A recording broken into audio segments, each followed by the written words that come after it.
My wife and I have been happily married for 4 years now. I'm 39 years old. I'll be called Eric, and my wife, Jill, who is 29, will be called Jill. My wife Jill and I have 2 boys, 1-year-old and 3 years old. I also have 4 older children from a previous marriage to Amber, who is 39 years old. They are 3 boys and a girl, ages 17, male, 15, female, 14, male, and 10, male. There will be a 10-year-old at the center of most of my story. His name is Seth. First, I'd like to talk about 11 years ago. We had 3 kids at the time, and Seth was going to be our 4th. We were happy, but life was busy because I had recently been given more responsibility at work and we had a young family. This helped us buy a house, an SUV, and a van, and it let Amber stay at home with the kids. Even though I had to work long hours, even on the weekends, I always made time for my family and did more than my fair share of chores and care for the kids. During our marriage, Amber always told everyone she was happy and looked like she was. But she looked like she was stressed out sometimes. During those times, my parents, her sister, and I always stepped up and did more. She could take a break whenever she needed to. To put it another way, we all helped her a lot.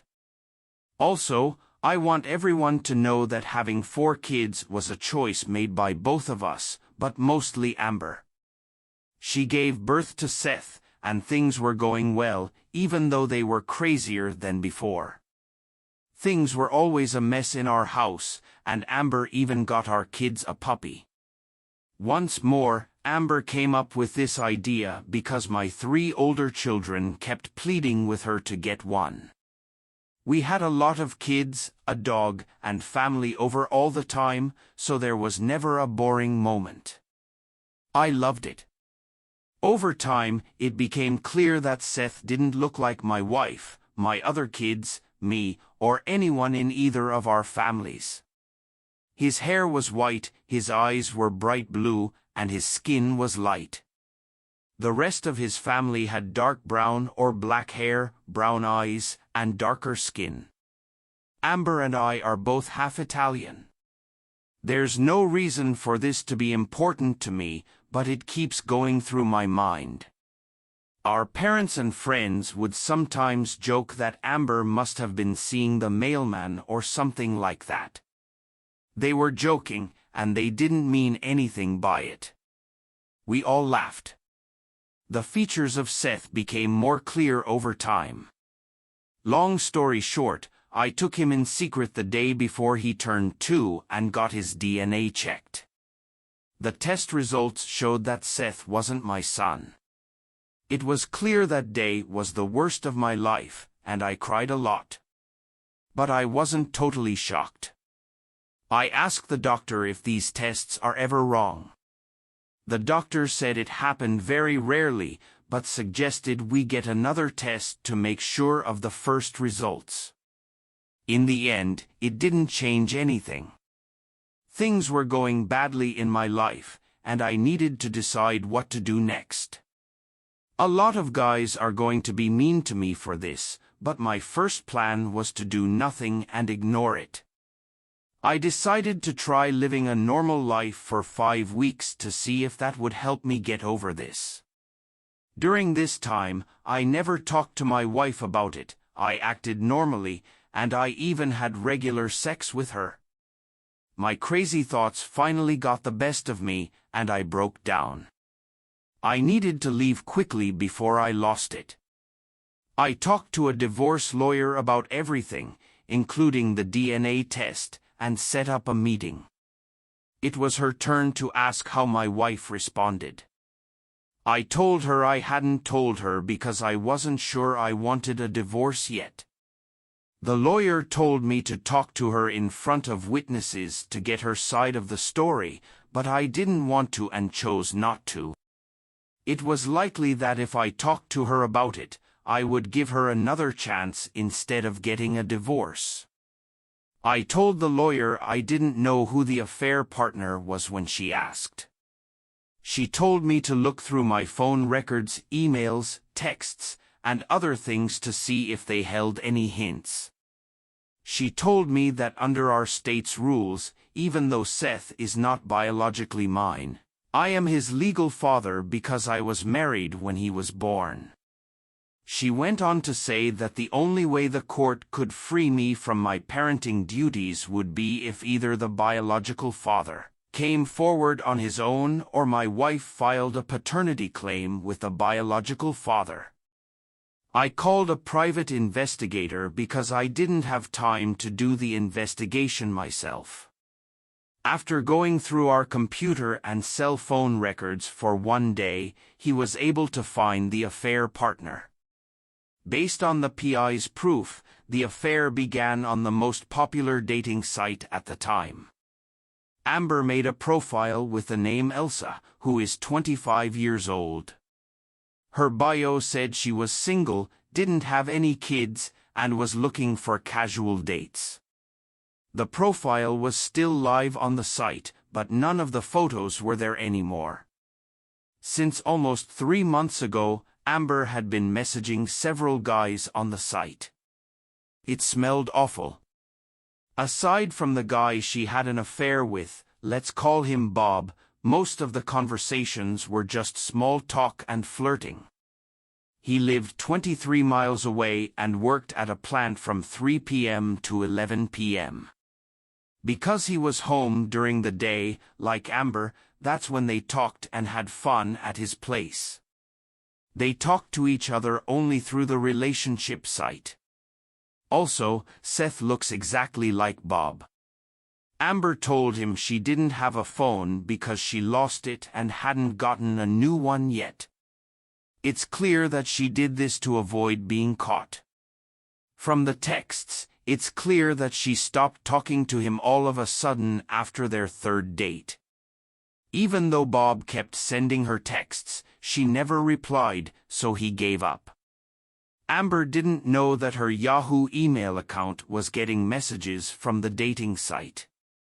While she was signed into the email account, she never checked it. That's why, when the PI did one of his regular checks at yahoo.com, all of her emails were there.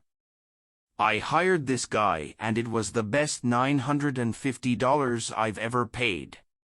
With the DNA test and the proof he found, I had everything I needed for an at-fault divorce, so I told the lawyer to go ahead with the case. I'm going to serve Amber in front of both of our parents.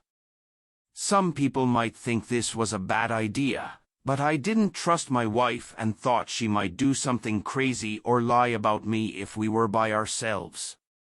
I would let my parents know about it ahead of time so they wouldn't be surprised and could help me. The meeting was very tense. I was really scared, but I didn't cry. First I showed them the DNA results, and then I gave them copies of important texts that Amber and Bob had sent each other. Both of my parents and her parents looked very upset. Amber only spoke a few words and gave me a sad, faraway look. She hasn't been the same since that day. I think she lost her mind, maybe because of PTSD. Just as the room was getting calm again, Amber told me she was sorry and asked me to forgive her because she loved me and our family so much. I told her I forgiven her and then gave her the separation agreement. I told her I wanted to officially split up for 6 months. I asked her to spend the next 2 weeks with her parents so I could think over things. Since I no longer trust her, I told her she could come back and stay with us for the rest of the formal separation. But one of my parents would have to stay with us at all times. That's when I gave her the divorce papers and told her she needs to hire a lawyer. This is when she lost her temper. Your mom asked if there was a way to keep the marriage together. It was a firm no. That's when her mom told her that what she did was bad, but not bad enough to end a great marriage and split up a beautiful family. She lied to me for more than 2 years and had another man's kid. It doesn't get much more important than that. In the end, they left, and during our split, my wife begged me many times a day not to get a divorce. During the time of separating, my lawyer was able to get in touch with Bob. He said he was sorry and that he didn't know Elsa, Amber, was married. He said he didn't want to hurt anyone's feelings and that he barely had enough money to live on. This person could not take care of a child. It was clear that the plan for him to take on fatherly duties on his own wasn't going to work. When I asked Amber's sister about the reason for the affair, Amber told her that she only made the dating page to get attention from men and had no plans to cheat. She says she felt bad about herself after having 3 kids and gaining weight. She wanted to find out if other guys still thought she was pretty. Note, I never told her she was ugly or criticized her weight. I always told her she was beautiful because I thought she was. That was 8 months ago, and now our split was official. It was my lawyer's request that the court divide the assets equally, but she didn't want any alimony and only wanted child support for my 3 real children. She knew the judge probably wouldn't agree with this, though.